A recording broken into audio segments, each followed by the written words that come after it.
Good evening, everyone. I'd like to welcome members, officers, and members of the public watching at home to this Finance, Audit and Risk Committee. Before the meeting starts, I would like to invite the committee member and scrutiny officer to take a roll call of officers attending online and to explain how proceedings will work. Thank you, Chair. Can I confirm the following officers are joining us remotely and they can hear us and we can hear them? Nick Jennings. Good evening. Thank you. Darren Bowler. No, Darren's not attending tonight. Thank you for letting us know. Rachel Merris. Good evening. Thank you. Debbie Hanson.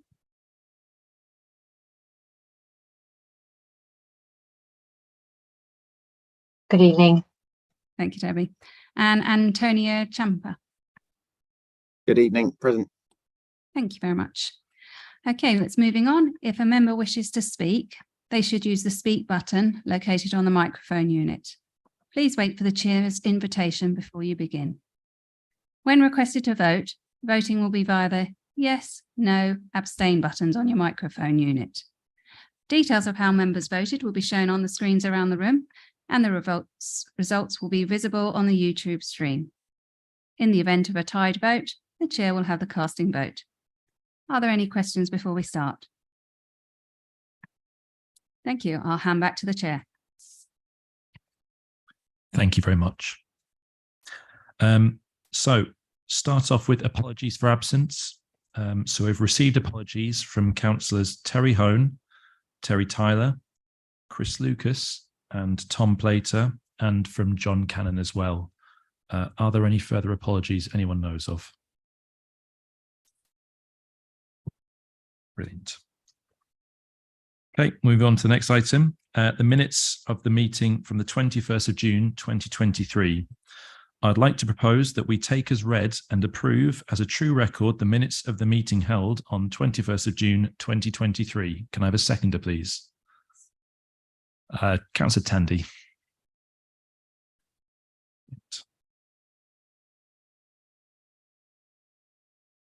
We can go to the vote.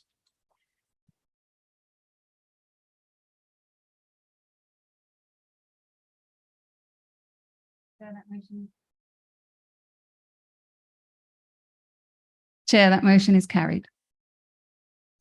Thank you. Okay, next item, notification of other business. There has been none.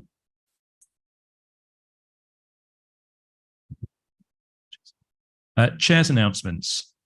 In accordance with council policy, this meeting is being recorded and the recordings will be available to view on ModGov or via the NHDC YouTube channel. Members are reminded to make declarations of interest before an item. The detailed reminder about this and speaking rights is set out under Chair's announcements on the agenda. For the purposes of clarification, 4.8.23a of the Constitution does not apply to this meeting. Therefore, a member may leave the room during the debate and consideration of that item and be able to vote. However, please be mindful of the business on the agenda and wherever possible, leave at an appropriate point in the proceedings. Public participation. We have no public participation this evening. So item 6, final audit results report 2021 to 22. Rachel Merris to present.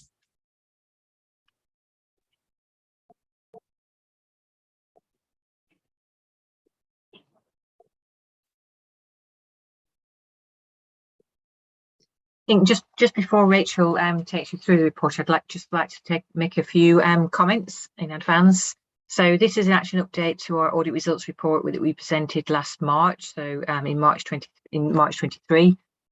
We'd like to thank the Council for the continued support in concluding the audit. The main reason that we weren't able to sign the audit off and issue our audit report after that last committee meeting in March was as a result of the fact that the Council and the Pension Fund received the triennial valuation in March 2023, which provided additional information of the pension liability as at the 31st of March 2022, which was the date of the triennial valuation. As a result of that, we had to undertake additional work, and the council had to also consider whether that represented an adjusting post-balance sheet event. We concluded that it did because of the materiality of the impact of that triennial valuation. And we also had to wait for reliance from the work undertaken by the pension fund auditor for Hertfordshire Pension Fund, testing the triennial data that was provided to support that updated valuation. I would note that our work is now complete, and we are aiming to issue our audit report by the end of the week.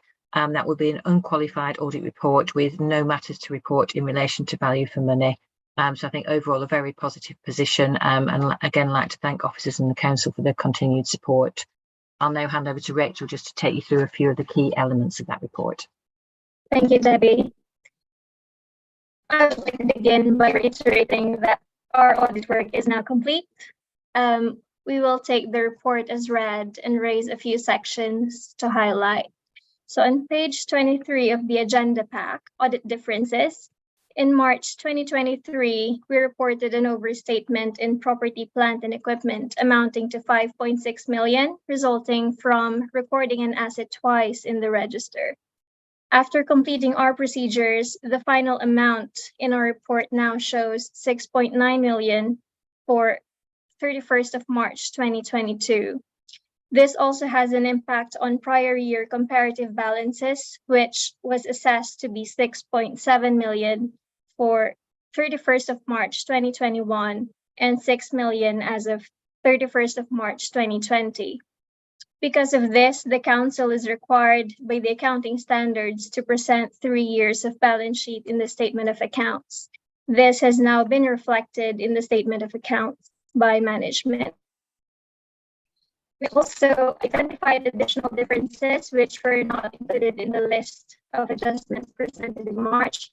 This is in relation to incorrect classification of assets and as other land and buildings instead of community assets, infrastructure assets, and property, plant, and equipment totaling 1.5 million. And lastly, pension liability increased by 9.4 million as a result of the updated membership data testing post-triennial valuation, which Debbie mentioned earlier. I'd like to note that these errors only impact unusable reserves and have no impact on the general fund.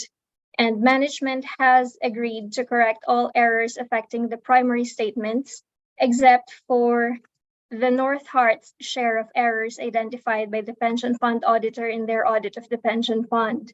These unadjusted errors are not material to impact the audit opinion. Finally, on page 38 of the agenda pack, we presented the audit opinion, which states that the financial statements give a true and fair view of the financial position and expenditure and income of the council. We're happy to take questions.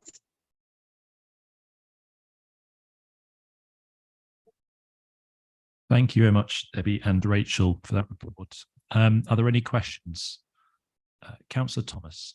Sorry, can I just ask for a repeat of the last statement? The sound quality wasn't great, and I missed it. So if we could repeat just the last point made, that would be very helpful. So on page 38 of the agenda pack, the draft audit opinion was presented, which states that the financial statements give a true and fair view of the financial position and expenditure and income of the council. Thank you. Thank you very much. Councillor Thomas. Got 4 questions. So do you want them all at once or do you want me to split them up? I think just all at once would be fine. Okay, great. So on page 51 in the pack about cash flow statements, I'd like to get some clarity on how such big numbers can end up in the wrong place. And so if we can get an explanation of that, that'd be really helpful. But more importantly, want to understand what the approach is going to be to ensuring alignment with the CEPFA expectations and the sort of lift that would be to get in alignment. And then on page 52, the fixed assets register, I was wondering if we could get some information on what the new controls that are going to be going into place to prevent future duplications, and again, a sense of what sort of lift that's going to be to make that change. Councillor And Thomas, sorry, we take those questions now? So I didn't realize you're going to read them out all in one go. But yeah, if we could start taking those two, that'd be very helpful. Thank you.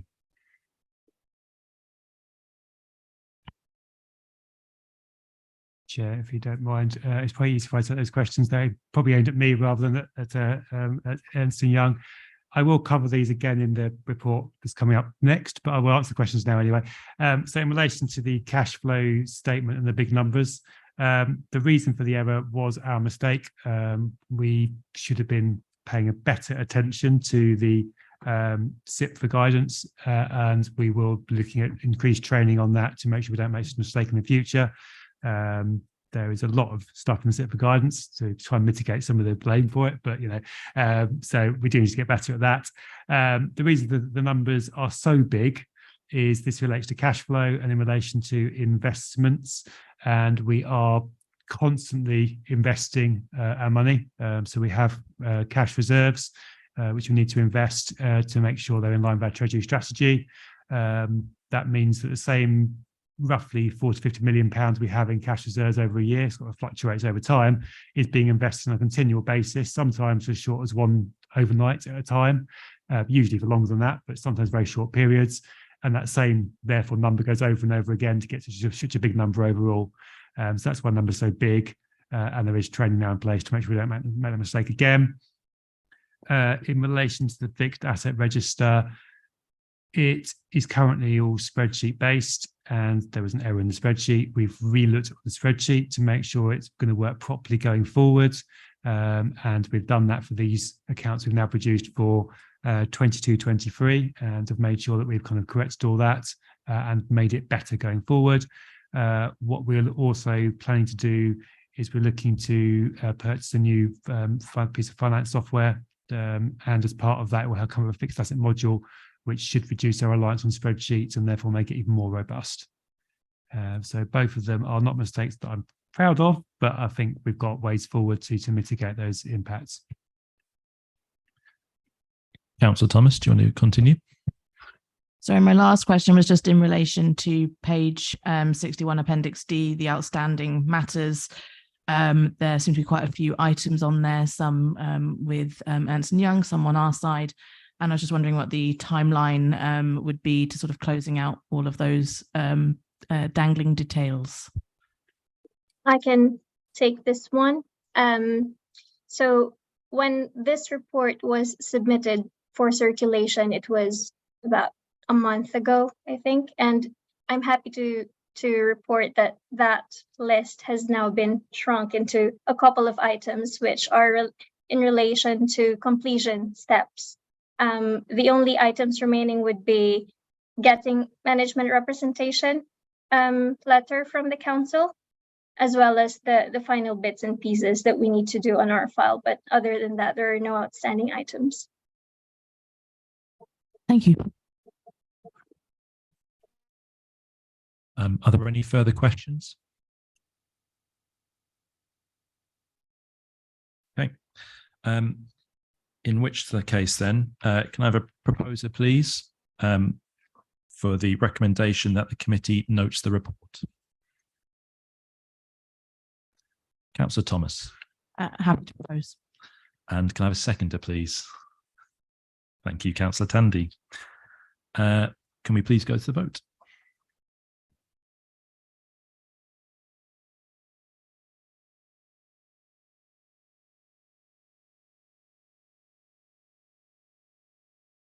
Chair, that motion is carried.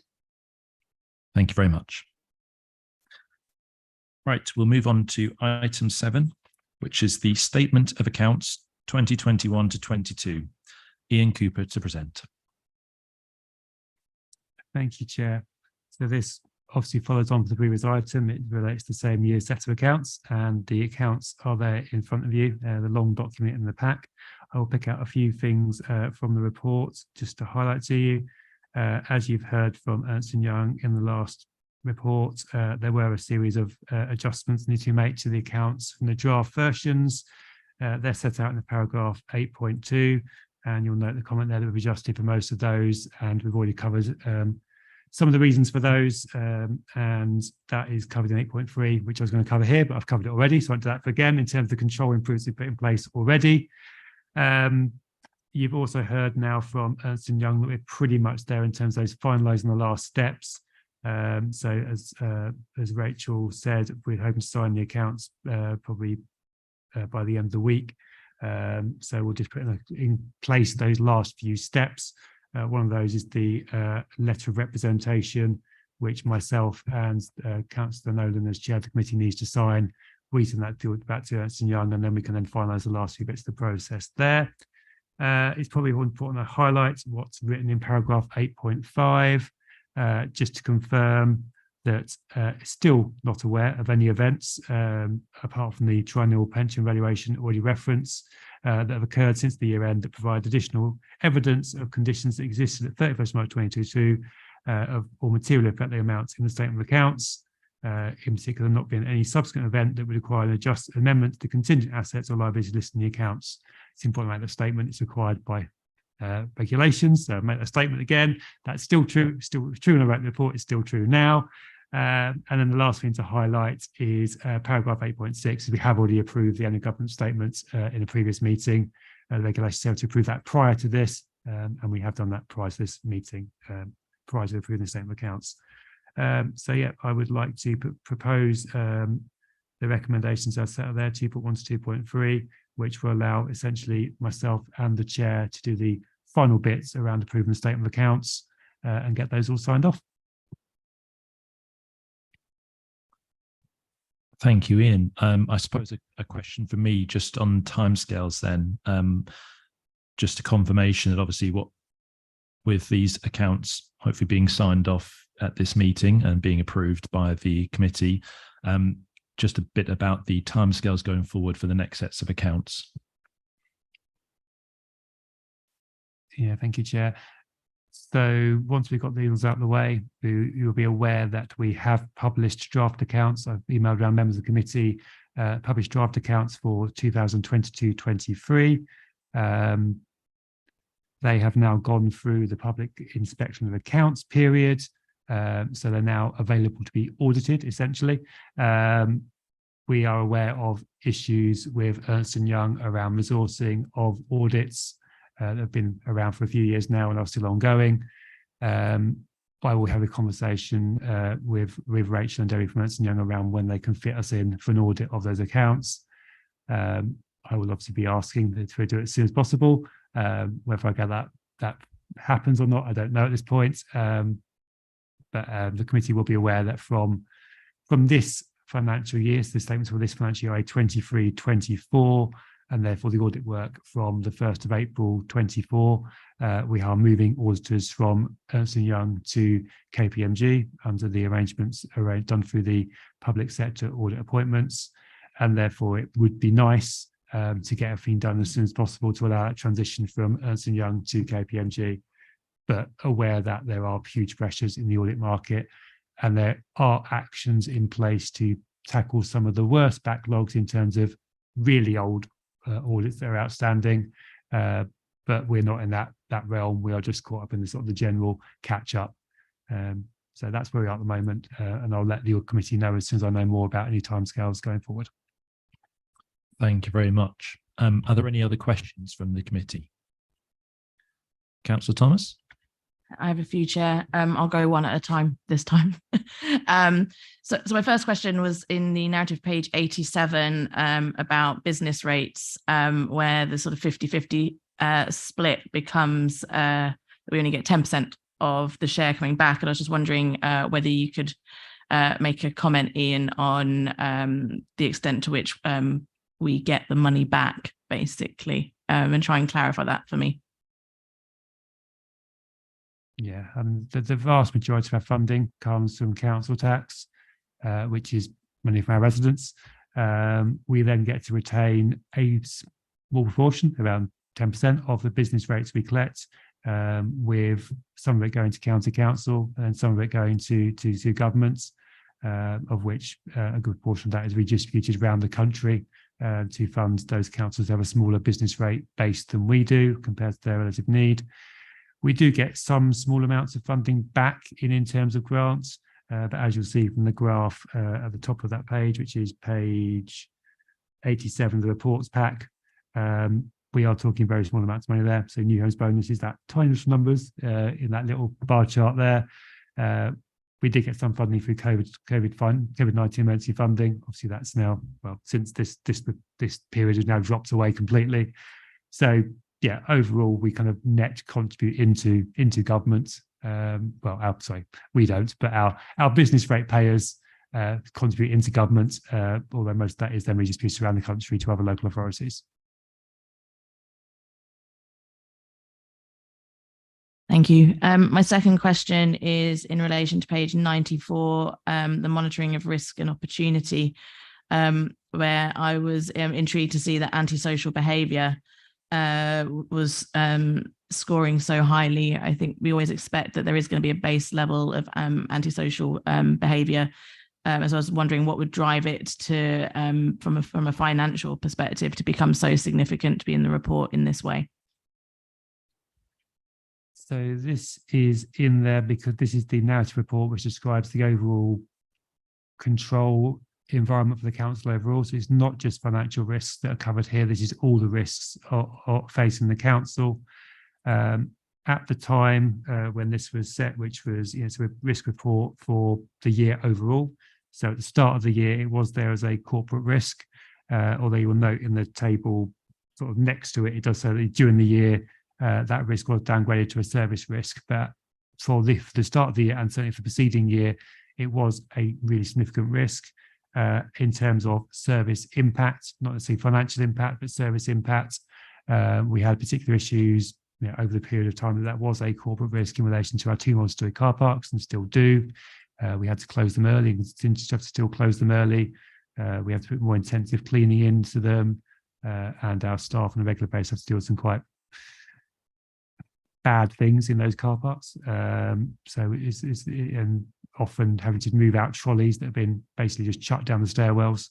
And luckily they never hit anyone, but we're talking about some pretty big lumps of metal being chucked around the car parks. Equally, our parks were suffering as well. So quite regularly we're having issues down at Howard Park in Letchworth, and then there was Burns Road in Royston as well, had issues. So across the district at that point, there were many issues that were causing us officer time, impacting services, and some financial impact as well. And that's what was on there. Luckily, well, say not just luckily, through some interventions put in place, and and some just general subsidence over time, those have gone down, some of those issues, and what has been now moved down to a service risk.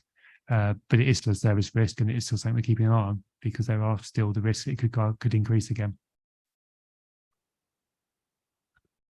Last question, and a request on page 138, heritage assets. There's a reference to there being a grand total of 2,600 items in the art collection. Many of these are simple sketches which have no value. I'd strongly encourage us to use the language that's in the report later, that they have no significant monetary value, as obviously they have significant value to the community. We will make sure that is corrected in future years' versions, although we have now published the draft one for 22-23, so I don't know what language you used in there, but certainly when you come to review look at the draft one, and we'll try and change it for the final version. But yes. But you can, it would be appreciated. Thank you. Thank you very much. Are there any further comments or questions at all? If not, the recommendation on this item is that the committee note the 2021-22 annual statement of accounts as set out in Appendix A, that the committee note the audit work completed to date, the findings from that work, and the resultant changes made to the statement of accounts, that the committee approves the 2021-22 annual statement of accounts, and that the chair of the committee can sign the statement of accounts to confirm that they have been approved by the committee. Can I have a proposer, please? Councillor Tandy, and can I have a seconder? Councillor Thomas, thank you very much. Can we please go to the vote?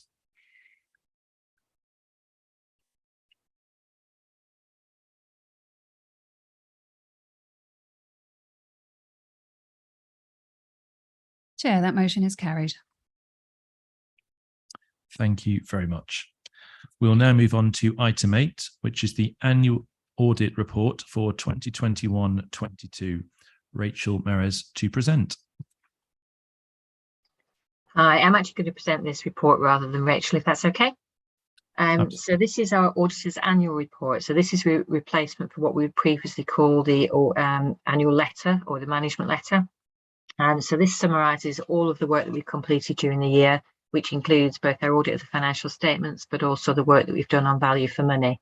So the report that you've just received, which is the audit results report, focuses primarily on the financial statements and doesn't include any detailed commentary on the work we've done in relation to value for money. All of that commentary is now included in this auditor's annual report.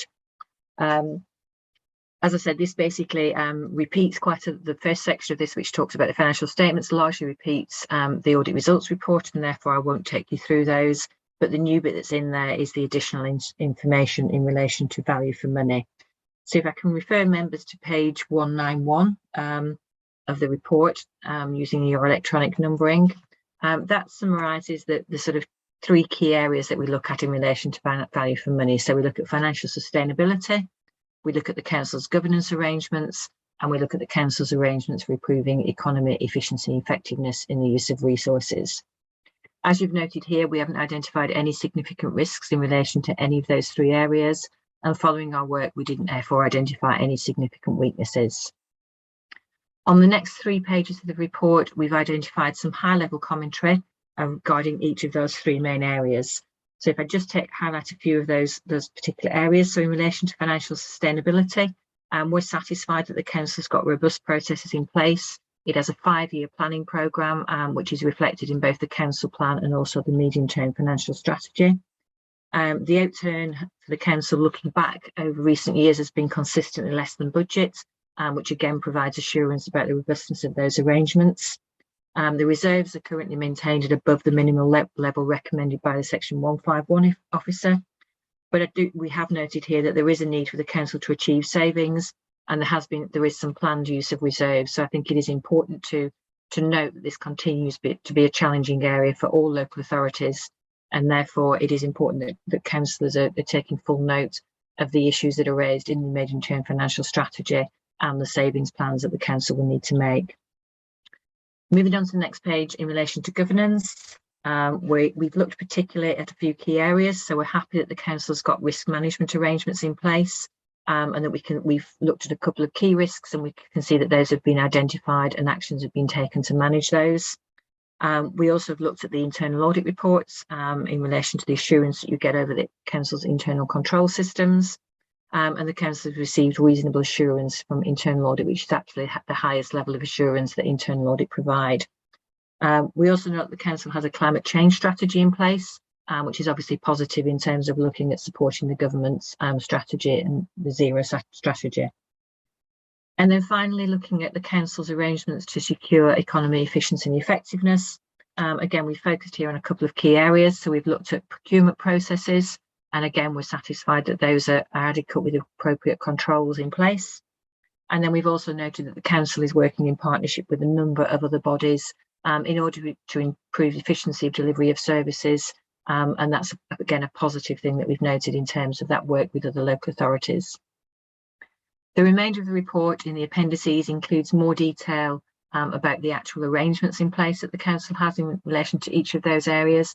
I wasn't proposing to talk through those. As I said, we haven't found any weaknesses, and I think we've drawn out in those 3 pages the key elements of our assessment. I'm very happy to take any comments or any questions on the report.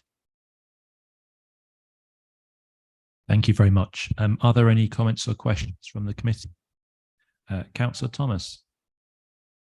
Page 201, I just wanted to call out what I think might be a correction, but district councillors are referred to as being a partner of the council, where I firmly believe that we are the council. So that might want to be looked at in as a copy piece. Okay, thank you for that one. I would note as well, actually, this is a draft of the audit annual auditor's report. So we are making a few very small changes to that just to sort of tidy up some of the language, etc. And obviously we'll take into account any comments from this meeting as part of that process.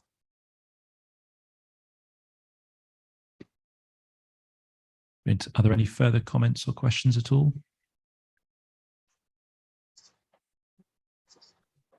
If not, then thank you very much, Debbie, for the presentation. So the recommendation is that the committee notes the report. Is there any debate at all? If not, could I please have a proposer? Thank you, Councillor Thomas. And can I have a seconder? Thank you, Councillor Tandy. Could we please go to the vote?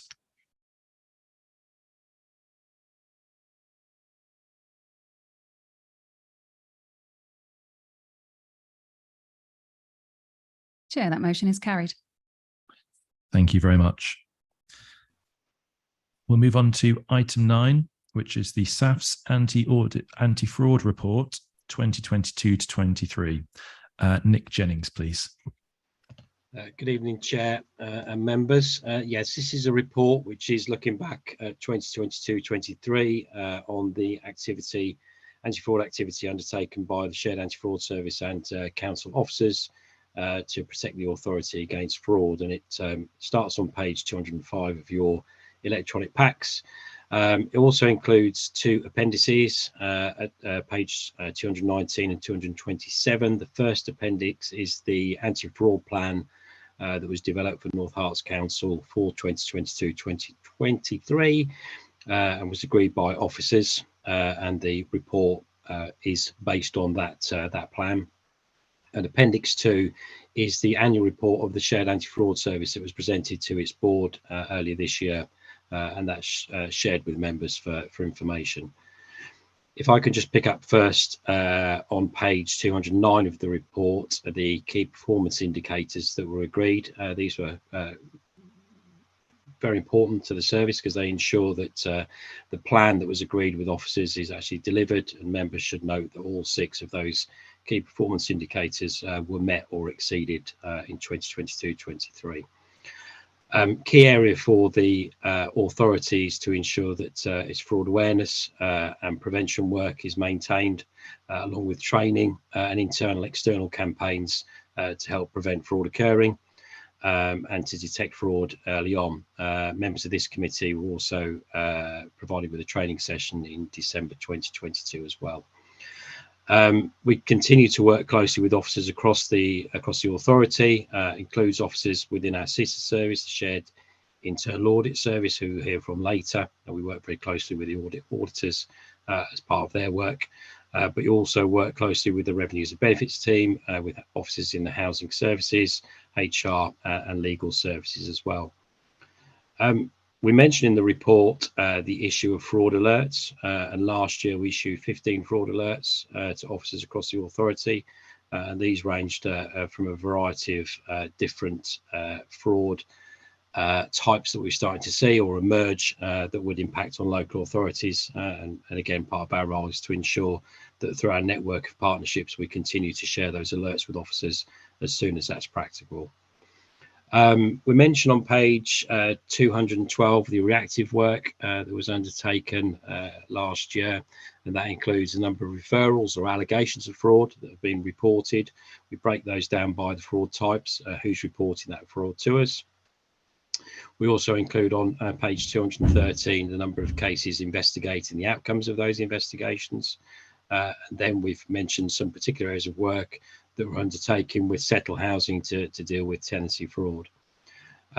We mentioned the proactive work that we're undertaking last year, and again this is around the National Fraud Initiative, the use of the Fraud Hub to help us identify fraud quickly by sharing data across the partners of the Shared Anti-Fraud Service, and also the council tax framework that SAFS administers on behalf of the County Council for all 10 districts and boroughs across the county. on page 216, we talk very briefly there about executive reports that are produced following an investigation where we've identified potential weaknesses in systems, and they're shared with senior officers and internal audit to ensure that any of those weaknesses that have been identified can be dealt with, can be mitigated or managed in the future to prevent those frauds occurring again. And also the work that we're now undertaking around fraud risk assessments. Piece of work that we undertook as a partnership approach last year was around the Homes for Ukraine scheme that was administered in partnership between the county council and the district councils. And then latterly in the report on page 217, we mentioned the transparency code data. So this is the data the council is required to publish, outlining its work and outcomes to prevent and detect fraud. Chair, I'm happy to take any questions at that point. Thank you very much. Are there any questions or comments from the committee? Councillor Tandy. I just wanted to ask whether you are satisfied overally that the solutions that are being proposed both prevent and detect fraud. Sorry, Councillor, could you just repeat the start of your question? Yes.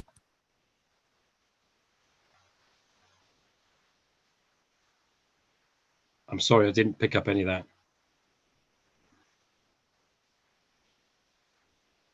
That you are satisfied that the solutions that you're proposing prevent as well as detect fraud. Yes, yeah, we're happy. We work very, very closely with officers across the authority to understand their concerns about fraud, and working with those the partnership network that we've got across the country, regionally as well. That gives us a good idea of where the fraud risks are going to be for an authority such as North Herts Council. So we believe that we've got the right measures in place to ideally to prevent fraud occurring, but then when fraud does happen, to identify it quickly. Thank you. If I could ask a question on the general trend of the number of referrals coming through. They've been definitely on the downward slope over the last sort of 6 or 7 years. Is that a nature of lack of reporting, or is that felt that the strategies put in place are working on reducing the fraud that's affecting people? It's a number of things. Fraud tends to change, and fraudsters follow the money. So when we see new schemes being introduced, there are new risks that we need to ensure we're aware of. What we have seen is a reduction in reported fraud around housing benefit, and that's simply because that work as housing benefit claims migrate to universal credit, it's something that's investigated by the DWP rather than the local authority. So we've certainly seen a downturn in that area, but that's to be anticipated. Thank you very much. Any further questions or comments?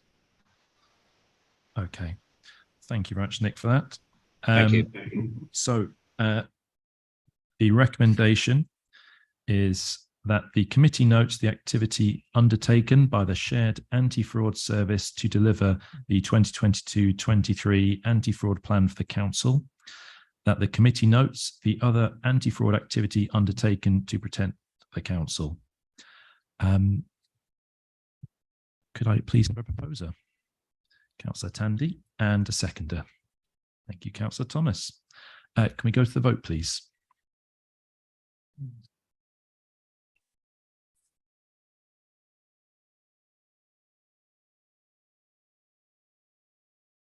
Chair, that motion is carried. Thank you very much. Move on to item 10. This is the SAF's Anti-Fraud Progress Report 2023-24. We'll return to Nick Jennings, please. Thank you, Chair. As the title suggests, this is a progress with the current year's plan. So Appendix A of this report, members will find the anti-fraud plan again agreed with officers for the current year. That's at page 239 of your bundles. This is a very short update because it's quite early on still in the year to deliver the plan. But we've mentioned there that there will be a review of anti-fraud policies in the current year. We're also looking at options with the HR team to develop the existing e-learning system that's in place for officers. and how we can enhance and improve that. So that's a key piece of work for us. Just quickly updating members on some of the statistics around the National Fraud Initiative and the Fraud Hub. We have now been able to close just over 400 of the matches that were received back in March. They've identified 13 what we're classifying as errors at the moment, but there could be a potential fraud in there as well. That's identified around £56,000 worth of savings in the current year for the authority. And on the Fraud Hub, we've mentioned there that we were beginning the upload of data in Q2. We've now uploaded the data. We're reviewing matches that have been received as a result of that with officers and beginning to clear that work as well. And that's identified quite high levels of cases that need to be reviewed. One of the things that the members should be aware of is the Fraud Hub is going to produce a huge number of false positives. So it's down to sort of officers locally working with SAFs to find those golden nuggets that will help us identify potential fraud in the volume of matches that are produced. And then just to briefly update some of the KPIs that were in the report, because this was produced a couple of weeks ago. We've highlighted obviously that all the KPIs, all the progress towards the KPIs has progressed. We've had some issues with our case management system that are impacting our ability to report fully on KPI 2 and 3. However, we are satisfied, certainly in relation to KPI 2, that we're meeting the minimum requirement to, on average, deal with all fraud referrals within 2 days of receipt, which is a requirement for the most serious allegations that are received by us. And then on KPI 4, I've mentioned already the work that we're doing with the HR team to look at the plan for delivery of training across the whole authority this year. So that 4D was the part that was holding us back on that KPI. So we're hoping to move that to green quite quickly. And then on 5, we've now completed, and that work is all very much moved to business as usual. So again, we should be moving to green on that. And latterly on 6, as I've just mentioned to members, we are working very closely with officers to develop the National Fraud Initiative and Fraud Hub matches. So we're hoping that will move to a green status very soon as well. Again, Chair, very happy to take any questions from members. Thank you again, Nick. Any more questions or comments from the committee? Councillor Thomas. Thank you, Nick. I think you may have been referencing this already, but just so I'm clear, I was wondering if you could go into some of the causes of the delays that you reference in item 8, please. Yeah, if I can just find that on my copy. Page 236, if that's helpful. Thank you very much. At the very bottom. Okay.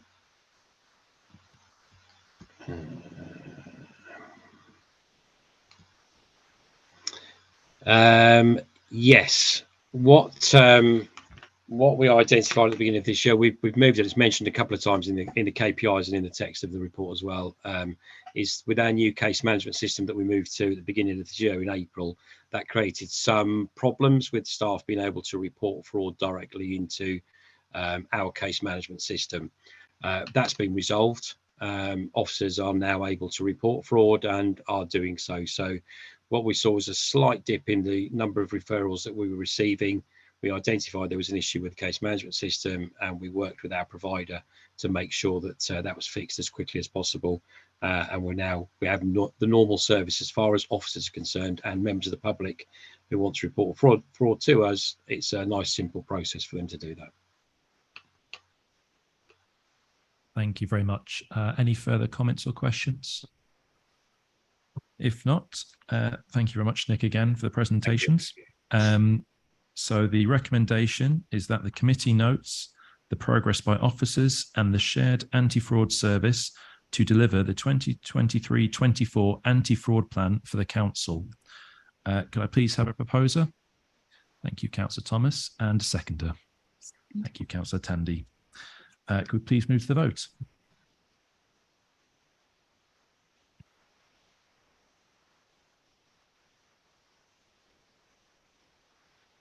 Chair, that motion is carried.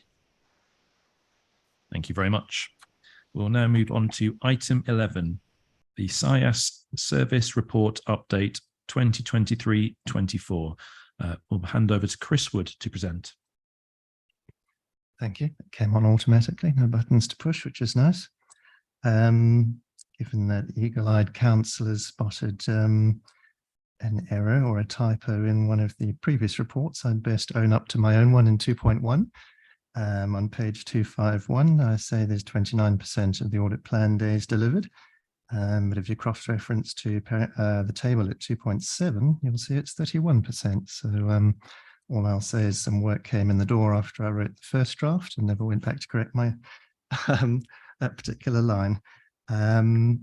Just a couple of updates. As members will be aware, we've had one more final report through the door. You probably had a Harkness Court project learning from me after this report was issued. And also just on our performance stats, if my document scrolls down at 2.7, our plan days have shifted on past 80 and we've got 32% of the plan days delivered. And one more draft report on freedom of information is out. So that's stat at number 2 on the table at 2.7 is up to 21%. The last thing I wanted to draw attention to in this report, which you probably haven't seen in recent iterations, is the appendix that covers off where officers have got to with the high priority recommendations that we've made. You'll see in that table 3 are implemented and we consider 3 partially implemented. One has had a revised date of August from its original date of April this year, but looks nearly complete from what officers have disclosed. And the other 2 haven't actually reached their target date yet. But it is the committee's responsibility in terms of guidance on audit committees, for example, to keep an eye on the recommendations that we as auditors make and hold officers to account for the fact that they've done. I understand our members can access Pentana, I think it is, where all the recommendations are, but we feel it's our responsibility to disclose that to you in our reports as well. So I'll take any questions. Thank you, Chris. Are there any questions or comments from the committee? I suppose I'd just like to ask one again on those 3 partially implemented recommendations and the actions against them. From the perspective of the auditors, is there any concern at all about the partially implemented actions, or is it purely just that they are still in progress at this current time? Lights on. So of those 3, the one on business continuity and IT disaster recovery is actually subject to re-audit at the moment. There's another audit in the plan that covers that off, so actually members will get some assurance on that. I think it had its end date as August, so in theory it should actually be done, but I don't have confirmation of that. And the other 2 are, that one in particular with a March 24 date, is quite a long way from being implemented or having to be implemented according to the original plan to do so. So I'm less concerned about those. The ones we keep an eye on with all of our audit committees are where dates keep shifting. There may very well be reasons for that, and that will form part of the history of the officer update, and members should keep an eye on those explanations where dates do keep moving. But that one's only had a single shift in date and not massively so.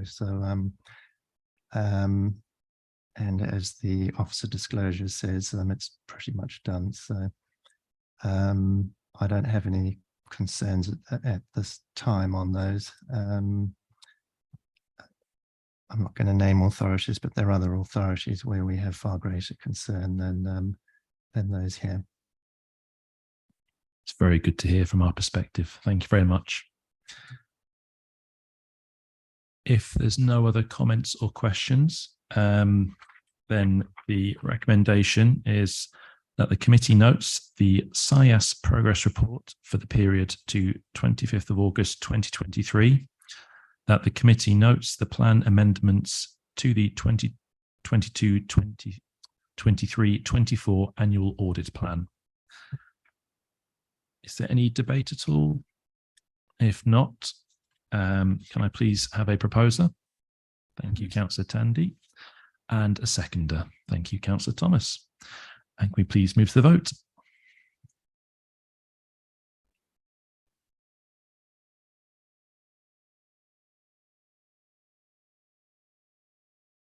Chair, that motion is carried. Thank you very much. We'll move on to item 12, the annual governance statement. Georgina Chapman to present.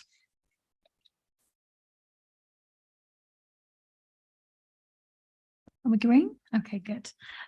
Yes, so we're bringing the annual governance statement for 2022 to 2023 to this committee, having previously brought it in June, the draft version. This statement reviews the council's governance arrangements for the 2022 to 2023 period, and it proposes an action plan to improve the governance arrangements for 23-24. It's recommended that the committee approve the amended AGS and the action plan at Appendix A, and that the committee notes the current position of the actions within the AGS action plan, which are outlined at Appendix B. So the draft of the AGS was brought to this committee in June, and comments were received from members and from the shared internal audit service. And we've taken these comments on board and incorporated them into this version of the AGS. So those comments that we got included removing some of the older information pertaining to the pandemic period, which it was felt was less relevant now. It also included making reference to SIAS's latest annual assurance opinion, which was also taken to the committee, to this committee in June. An assurance statement has also been completed by each service director and by the managing director. And the areas that are reviewed under this process include, but are not limited to, legislative compliance, compliance with financial regulations, project management, training and development, and risk management processes. We have uploaded the detailed self-assessment document onto the council's corporate governance webpage, and we've also included an Appendix B, which highlights the progress against the action plan, and that was in response to a query that was raised when we brought the draft in June about how this committee would be updated on the progress. So yeah, put forward the recommendations at 2.1 and 2.2 to you, and I'm happy to try and answer any questions. Thank you very much. Are there any comments or questions? Councillor Thomas. I have two this time, Chair. So my first question is just around timing. The statement was reviewing the 2022-23 year and puts forward an action plan for the current cycle, but we're obviously quite a way into Q2 now, and there's not a whole lot of, there's still half a year left, but could you just sort of comment on the timing? This may be quite normal, or we may be behind, but yeah, if you can go into timing, that'd be great. Well, I'm hoping Ian will correct me if I'm wrong. I think the timing is fairly normal. So in the good old days, when we used to do things at the right time in terms of accounts, we would have been doing the draft annual governance statement in May and doing a final version on those statement accounts in July. Obviously, I appreciate all timings have been sort of somewhat changed by the various things that we're going with audits. So therefore, actually, we are probably slightly later than usual in terms of doing the approval of the statement of the annual governance statement for the year, the one that's happened in 22-23. So because we brought the report anyway, it was thought it would make sense to kind of give you an update on where we are with the actions in the report anyway. That's not so for the final ever one you see in terms of a regular update. We will look to bring updates as and when we feel appropriate, but the next one will obviously be quite a way after this one, sort of towards the end of the year now rather than any time sooner. So it's not the last update you'll see on any actions, but because we're bringing a report anyway, it made sense to bring an update. Thank you. The second question I had was relating to the inclusion group and the gender pay gap work with the group due to be convened early in September. I'm probably not on top of my calendar or my inbox is often the case, but could you just give a quick update on that, please, given the news we're seeing around Birmingham and the kind of risk that can be created there if not managed right. Thank you. Yeah, so the group, it was proposed that there was a subgroup kind of created from the inclusion group to look at the gender pay gap. I think there had been a slight backward split for 1 year, but I think the idea of the group is just to kind of make sure we know what's going on with that data. There's obviously different ways of kind of measuring it, and the group is kind of looking at that and then looking at measures to improve the gap and to continue to improve the gap. And the group was convened last week. I was on annual leave, so I can't tell you what happened, but I can find out and I can give you an update on what was discussed. Just know I will be coming back to that. It's important. Thank you. If I could ask around action number 1. So obviously we've just previously been having some updates on the work of SAFs, especially showing the importance of that use of officers as part of that process. Just wondering about how that particular action point is progressing at the moment, and if we've seen that uptake yet, the uptick in uptake yet. I don't think we've got any data yet on whether the uptake has increased, but what Nick was talking about in the previous item is what this is referring to, working with learning and development. Thank you. And Ian. So I just want to come back from the question from Councillor Thomas in terms of gender pay gap and equal pay. They are different things. We do not have an equal pay issue. We have done assessments of equal pay, and we do pay in line with the posts, and it's not an equal pay issue at our Birmingham.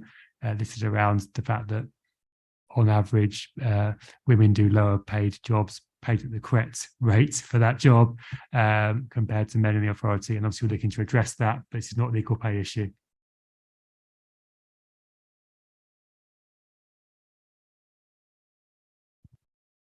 Are there any further comments or questions? If not, the recommendation that the committee is recommended to approve the amended AGS and action plan, Appendix A, that the committee notes the current position of the actions within the AGS action plan outlined at Appendix B. Can I have a proposer, please? Thank you, Councillor Tandy. And a seconder. Thank you, Councillor Thomas. Can we please move to the vote?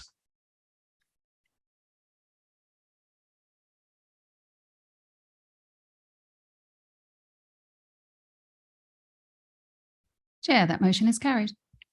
Thank you very much. We now move on to item 13, first quarter revenue budget monitoring 2023-24.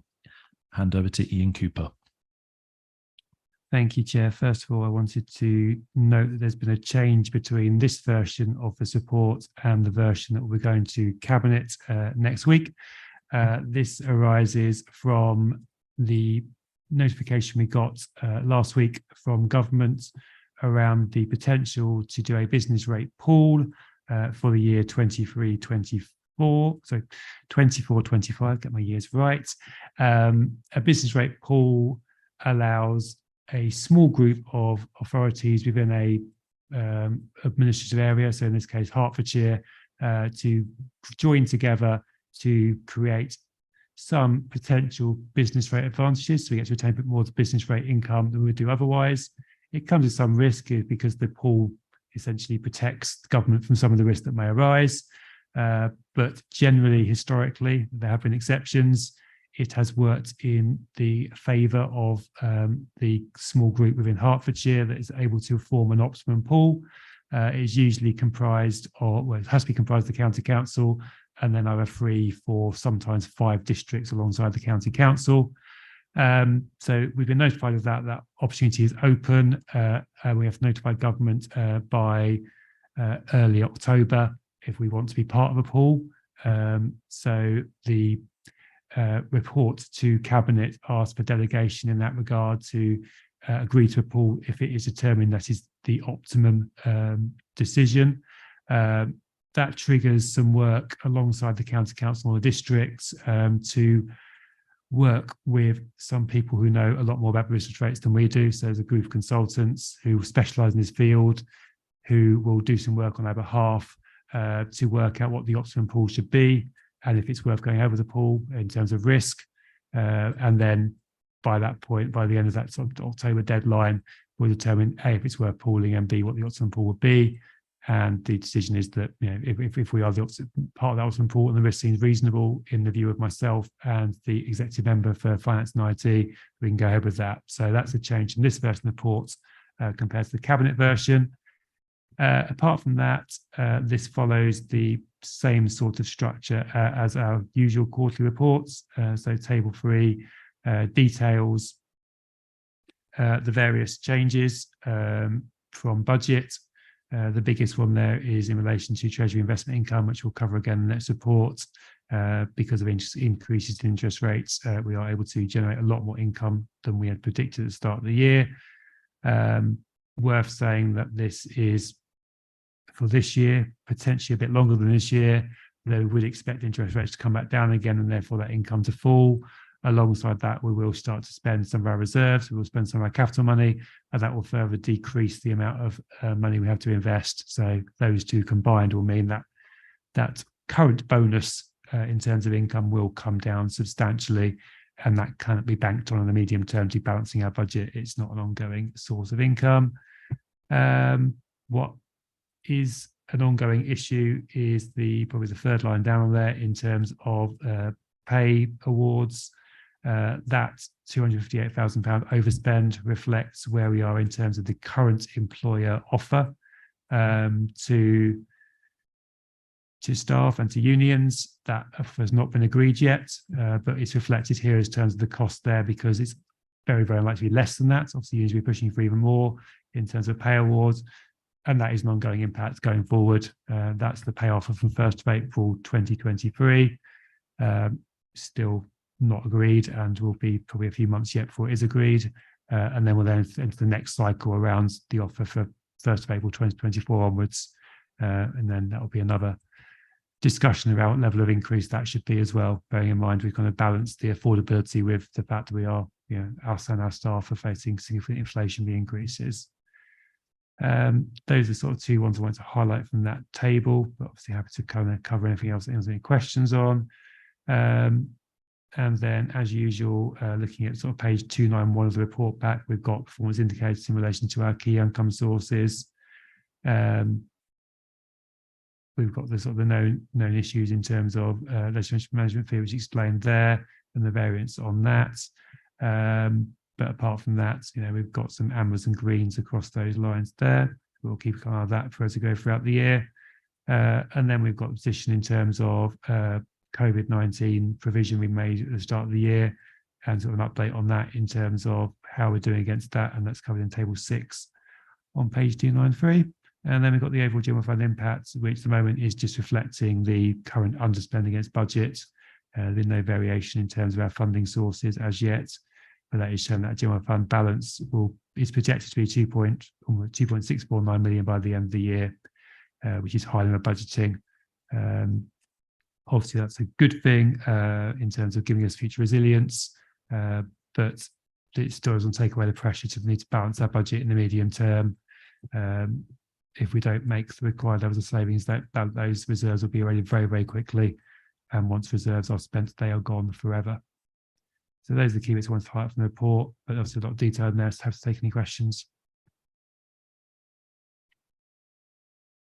Councillor Thomas. Ian, I think I'm reading the report wrong, which often happens. So my question is around the pay award, where the pay offer budgeted for was 4% across all grades, and yet what's being listed, those percentages are all below 4%. So I'm just a bit confused about the overage on that. Thank you.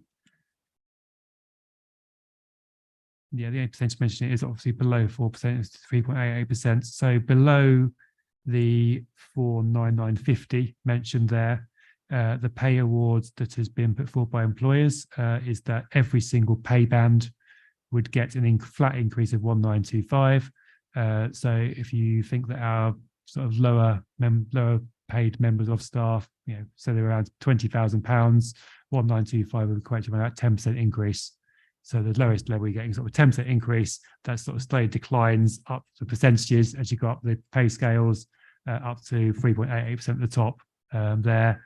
In terms of those in the Green Book Pay Award, for those at chief officer level, it's 3.5%. So as you see, kind of, because we've got more stuff at the bottom in terms of numbers, the impact is definitely above 4%, and we've calculated it to be currently at 888,000 rather than 630,000, which gives the overspend.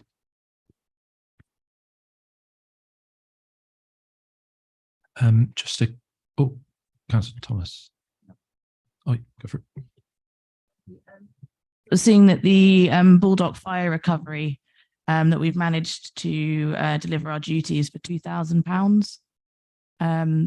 Is that a correct read of that report? Because that seems quite amazing to me. Just doesn't seem like very much money for a fire of that scale. Thank you. We wouldn't usually report £2,000 support. We put that in there to sort of flag that A, there's been spent so far, and B, the risk around the fact of future spend. So that was £2,000 of external spend. The officer time spent responding to the Bulldog fire recovery is much greater than that. Obviously, that's time that is spent not doing other things primarily. And the risk is that we will seek to recover the majority of costs that are being incurred by us, initially we'll try and ensure that the building owners and the owners of the area will put in place what is necessary to ensure compliance with environmental health and building control. If they did not do that, then we would have to potentially step in and take action, then try and recover the money from them. Equally, that reflects a position at a point in time. There may be a need for further building control inspections, which we would incur the costs of. The inspections aren't that expensive, but we just pay them. We just pay building control. So yes, at the point in time, it was only £2,000 plus officer time, but there is risk there. Obviously, we'd hope that the owners of the properties are able to fund all the things that are needed to put the site back into an original, better use of the site, but there is a risk there in terms of the viability of that. Just one question for myself. In the leisure centres management fee lines, obviously at the moment, I know that we're still reporting against what was proposed or expected in terms of the figures pre-pandemic. I believe at this point we're still showing, I think, below that performance. Is there a point that's soon where that will be, or is it, I suppose, linked to any future new contracts where we'll start reporting based on, I suppose, what we're expecting now rather than the figures that we would have been expecting prior to the pandemic? Yeah, and apart from the issue there highlighted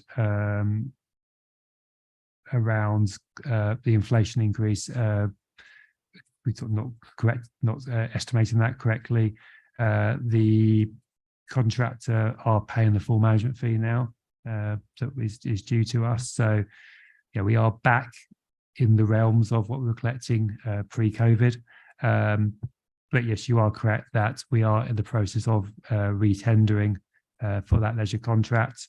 And once we have finalised the award of that contract, we will know what the income will be from that contract going forward, and then we'll adjust the budget for that at that stage. Given the timescales I was looking at in terms of awarding that contract and needing to keep obviously all information commercially confidential as it relates to a new contract and an ongoing tender process, it is probably unlikely we'll have that number available publicly to be able to put in the budget for this coming budget round, but we'll obviously bear it in mind in terms of how we kind of forecasting going forward. Thank you very much. Are there any further comments or questions? If not, the recommendations that Cabinet note this report, that Cabinet approves the changes to the 2023-24 General Fund budget as identified in Table 3 and paragraph 8.2, a 1.119 million decrease in net expenditure, that Cabinet notes the changes to the 2024-25 General Fund budget as identified in Table 3 and paragraph 8.2, a total £270,000 increase in net expenditure. These will be incorporated into the draft revenue budget for 2024-25. Can I have a proposer? Councillor Thomas, and a seconder. Councillor Tandy. Thank you. Can we move to the vote, please?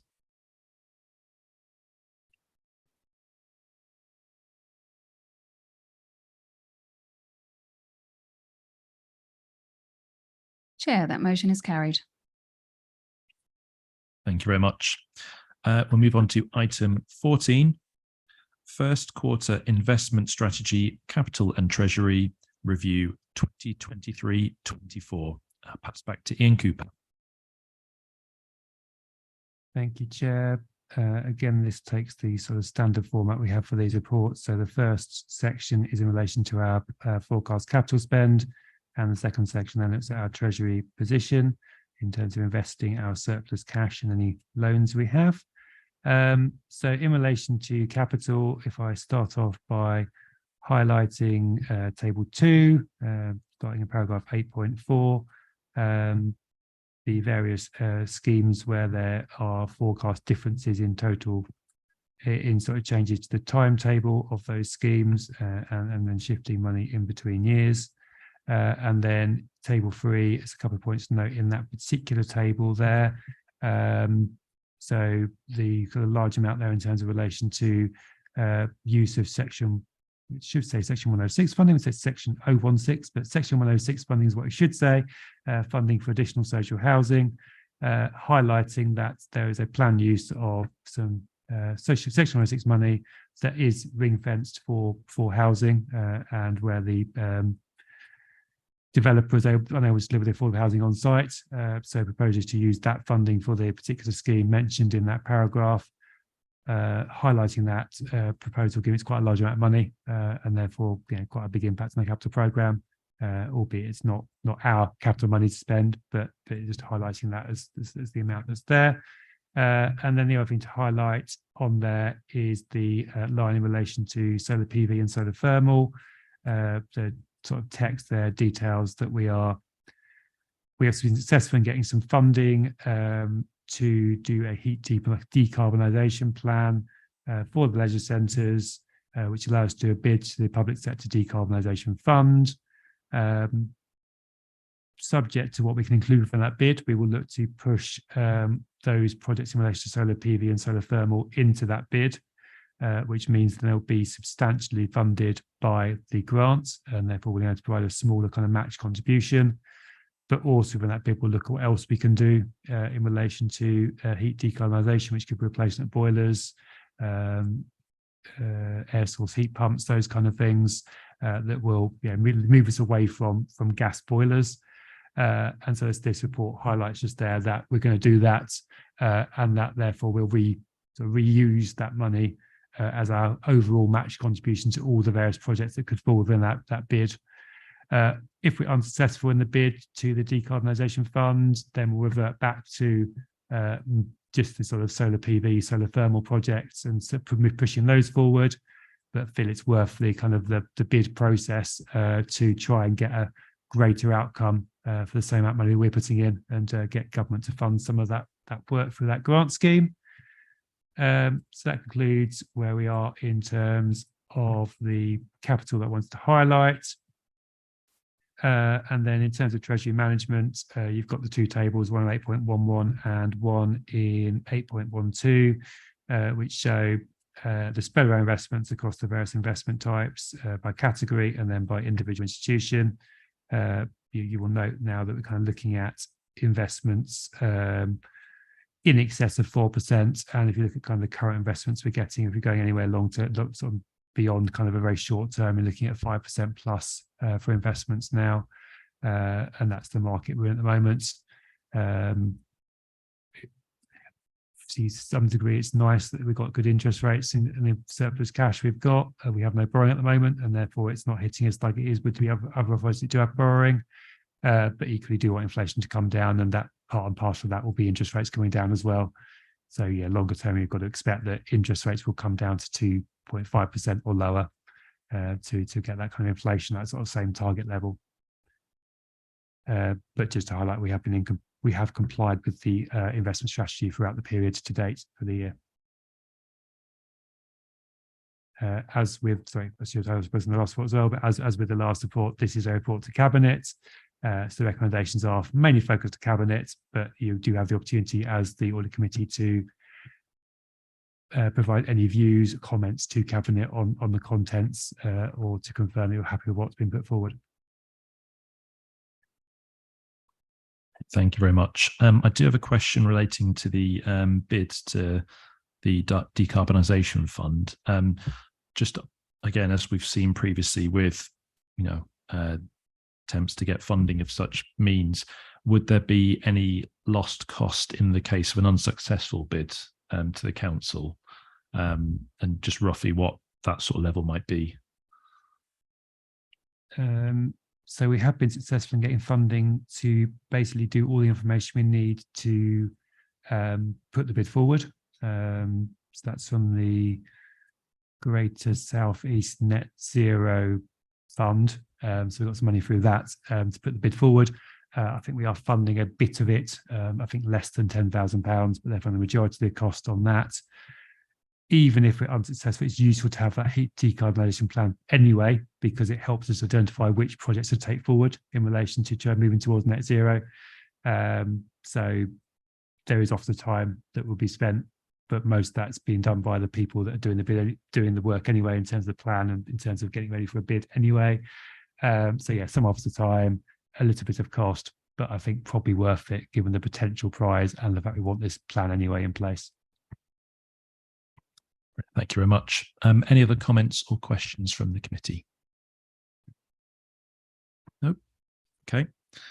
In which case then the recommendations are that Cabinet notes the forecast expenditure of 10.438 million in 2023-24 on the capital programme, paragraph 8.3 refers, that Cabinet approves the adjustments to the capital programme for 2023-24 onwards as a result of the revised timetable of schemes detailed in Table 2 and 3, increasing the overall estimated spend in 2024-25 and beyond by £1.271 million.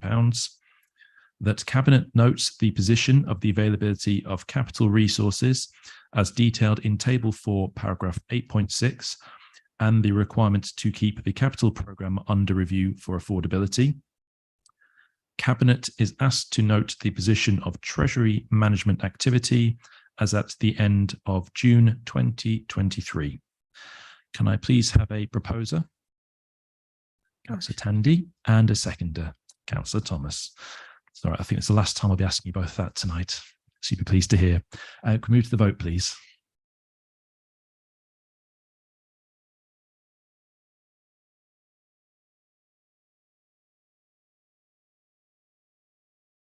Chair, that motion is carried. Thank you very much. Move on now to item 15, possible agenda items for future meetings. I would like to consider that because of the turnout tonight, we might save this one for next time. I might be more useful with more attendees in attendance. So we'll close that one for now. So I'll close the meeting now. The next meeting of FAR is scheduled for Wednesday, the 8th of November. Thank you for all attendees and presenters. And I'll call the meeting to a close at 20:48.